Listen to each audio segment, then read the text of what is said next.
Nowadays, technology is developed rapidly, including in computer technology. Speaking about computer, operating system is an inevitable thing. And now, I'll give a presentation about operating system.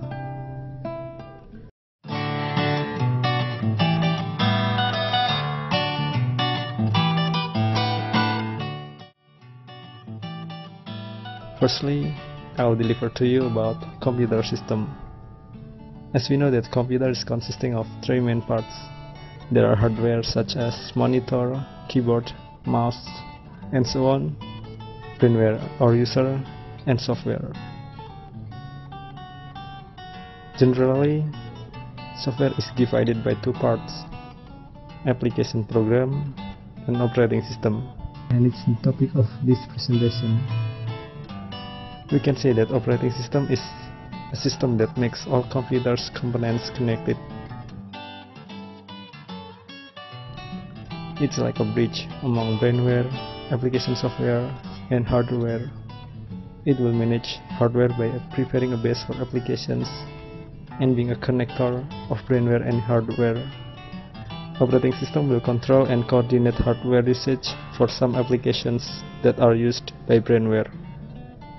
History of operating systems.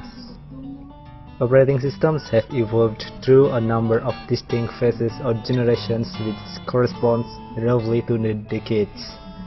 The 1940s, first generation. The earliest electronic digital computers had no operating systems. Machines of the time were so primitive that programs were often entered one bit at a time on rows of mechanical switches. Programming languages were unknown, not even assembly languages. Operating systems were unheard of. The 1950s, second generation. By the early 1950s, the routine had improved somewhat with the introduction of punch cards. The General Motors Research Laboratories implemented the first operating system in early 1950s for their IBM 701. The system of the 50s generally ran one job at a time. These were called single-stream batch processing systems because programs and data were submitted in groups or batches. The 1960s, third generation. The systems of the 1960s were also batch processing systems, but they were able to take better advantage of the computer's resources by running several jobs at once. So, operating systems designer developed the concept of multi-programming in which several jobs are in main memory at once. A processor is switched from job to job as needed to keep several jobs advancing while keeping the peripheral devices in use. Another major feature in third generation operating system was the technique called spooling, simultaneous peripheral operation online. In spooling, a high-speed device like a disk interposed between a running program and a low-speed device invoked with the program in input-output, instead of writing directly to a printer, for example. Outputs are written to the disk. Programs can run to completion faster and other programs can be initiated sooner when the printer becomes available. The outputs may be printed. Another feature present in this generation was time-sharing technique, a variant of multi-programming technique in which each user has an online terminal. Because the user is present and interacting with the computer system must respond quickly for the user request, otherwise user productivity could suffer. Time-sharing systems were developed to multi-program large number of simultaneous interactive users. Fourth generation. With the development of LSI, or large-scale integration circuits, chips, operating system entered in the personal computer and the workstation age. Microprocessor technology evolved to the point that it became possible to build desktop computers as powerful as the mainframes of the 1960s. Two operating systems have dominated the personal computer scene: MS-DOS, written by Microsoft Incorporation, For the IBM PC and other machines using the Intel 8088 CPU and its successors, and Unix, which is dominant on the large personal computers using the Motorola 6899 CPU family. The goals of operating systems. Modern operating systems generally have following three major goals. Operating systems generally accomplish these goals by running processes in low privilege and providing service calls that invoke the operating system kernel in high privilege state. First, to hide details of hardware by creating abstraction. An abstraction is software that hides lower level details and provides a set of higher level functions. An operating system transforms the physical world of devices, instructions, memory, and time into a virtual world that is the result of abstractions built by the operating system. There are several reasons for abstraction. First, the code needed to control peripheral devices is not standardized.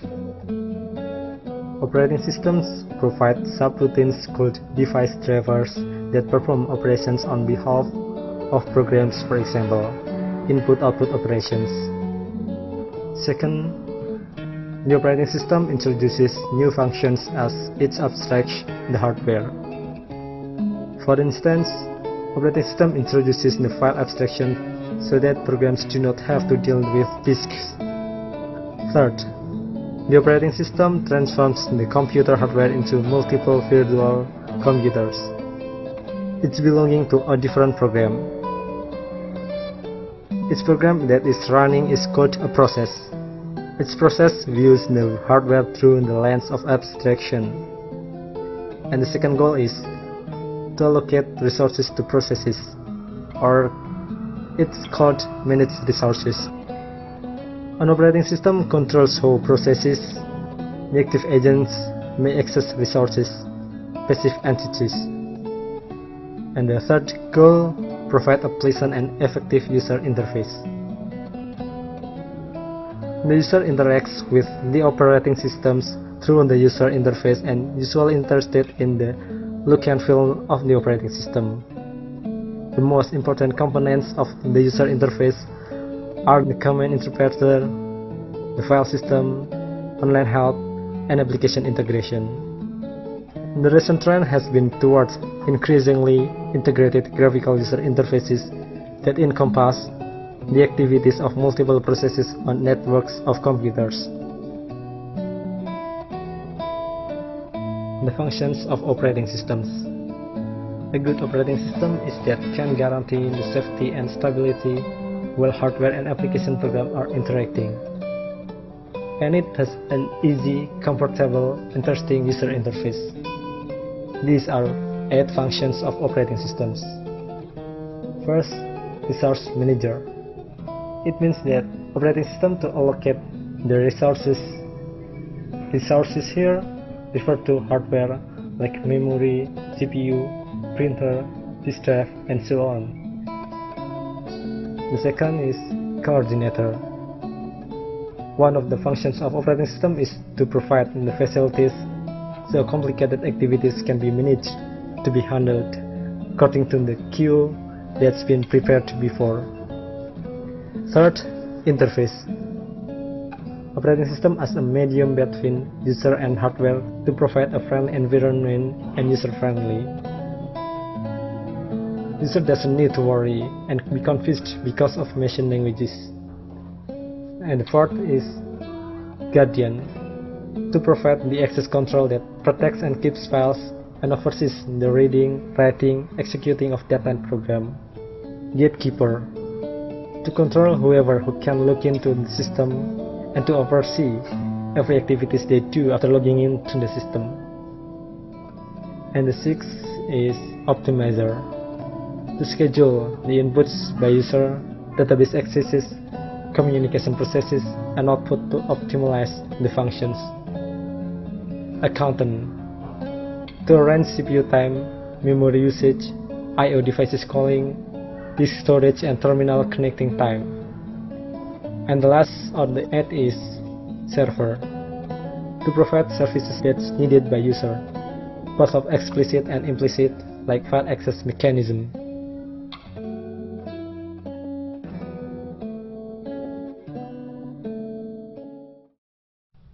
The services of operating systems.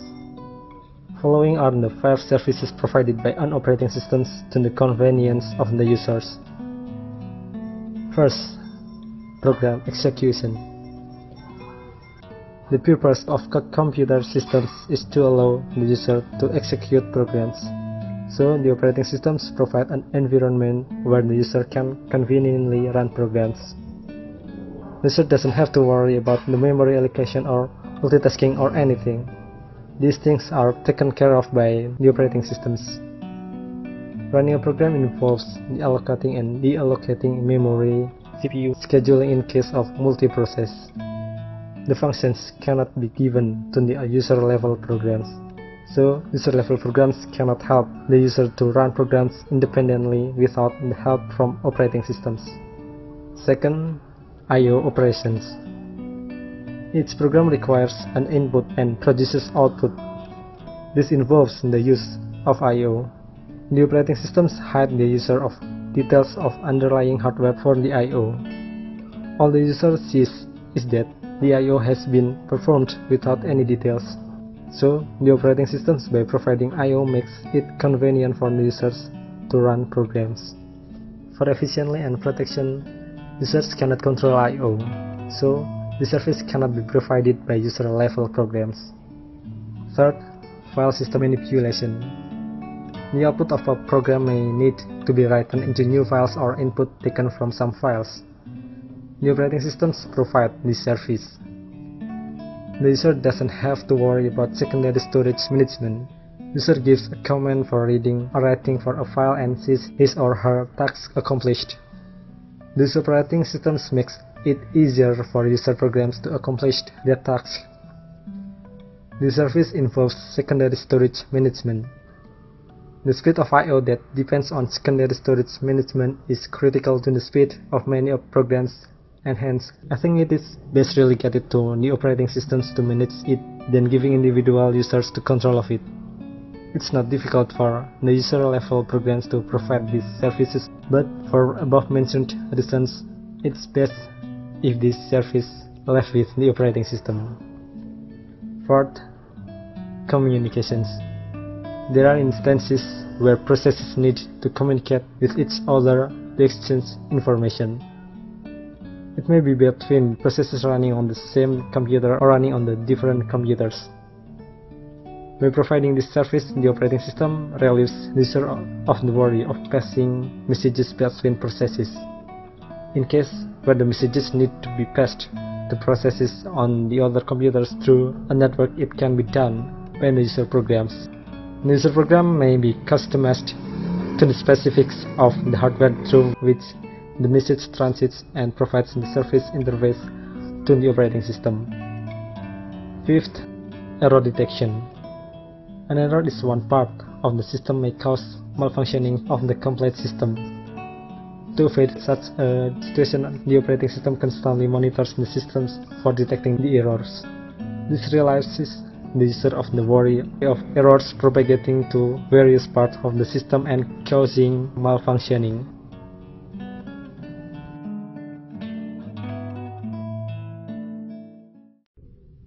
The types of operating systems. While the majority of computers which happen to be using one type of operating system performing the same functions, operating systems can be branched into several different types as well. First, batch processing operating system. In a batch processing operating system, interaction between the user and processor is limited, or there is no interaction at all during the execution of work. Data and programs that need to be processed are bundled and collected as a batch and executed together. Batch processing operating systems are ideal in situations where there are large amounts of data to be processed, similar data needs to be processed, and similar processing is involved when executing the data. The system is capable of identifying time when the processor is idle, at which time patches may be processed. Processing is all performed automatically without any user intervention. Second, real-time operating system. A real-time operating system processes inputs simultaneously, fast enough to affect the next input or process. Real-time systems are usually used to control complex systems that require a lot of processing, like machinery and industrial systems. Third, single-user operating system. A single-user operating system, as the name suggests, is designed for one user to effectively use a computer at a time. Fourth, multitasking operating system. In this type of operating system, several applications may be simultaneously loaded and used in the memory. While the processor handles only one application at a particular time, it is capable of switching between the applications effectively to apparently simultaneously execute each application. This type of operating system is seen everywhere today and is the most common type of operating system. The Windows operating system would be an example. Fifth, multi-user operating system. This type of operating system allows multiple users to simultaneously use the system. Well, here as well, the processor splits its resources and handles one user at a time. The speed and efficiency at which it does this makes it apparent that users are simultaneously using the system. Some network systems utilize this kind of operating system.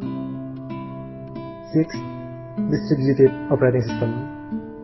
In a distributed system, software and data may be distributed around the system. Programs and files may be stored on different storage devices which are located in different geographical locations and may be accessed from different computer terminals.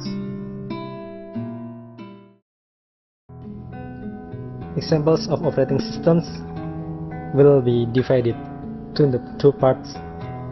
The first is for personal computers and the second is for mobile devices.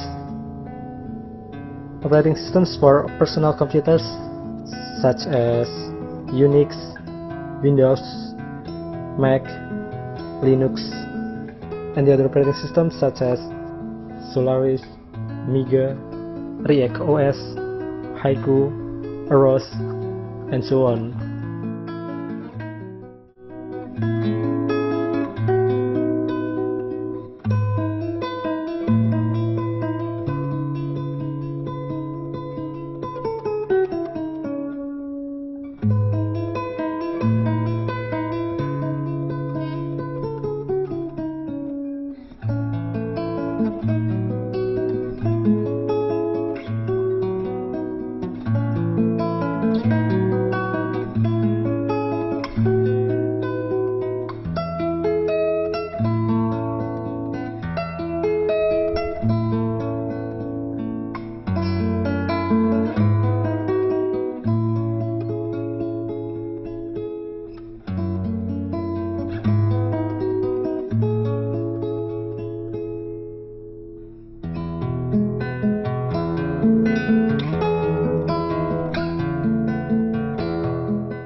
Operating systems for mobile devices.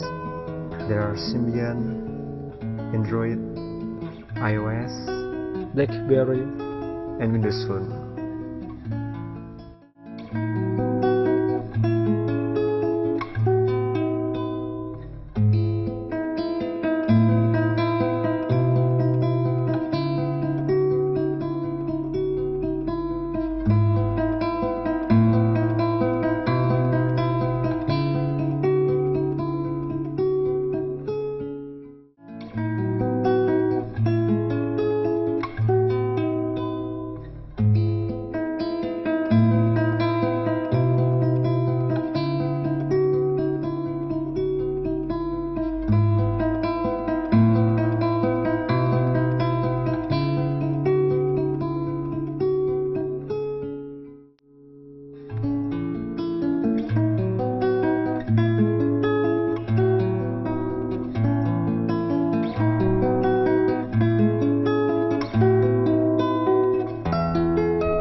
That is my presentation about operating system.